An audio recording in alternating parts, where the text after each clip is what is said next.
So, kung mapapansin nyo guys, meron tayong 1/12, di ba? 1/12. Next, 1/6. 1/4. Tsaka 1, no? So, dito, ang pinapahanap, ano ra yung next? Ano yung nandito? Okay? So, ano kaya yung next number natin?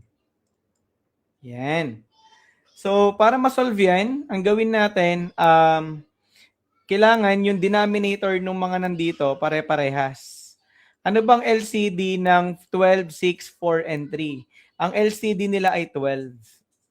Di ba? The least common denominator. So, kukunin mo lang yung multiples ng 6, 4, and 3. Lahat sila multiples ng multiple nila si 12. Okay? So, ibig sabihin, si 12 dito ay 1.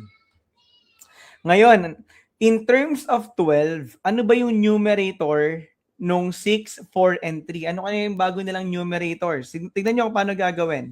12, yung LCD, 12 divided by 6, 2. Then times 1, so magiging 2 yan. Next, 12. 12 divided by 4, 3. Times 1, 3.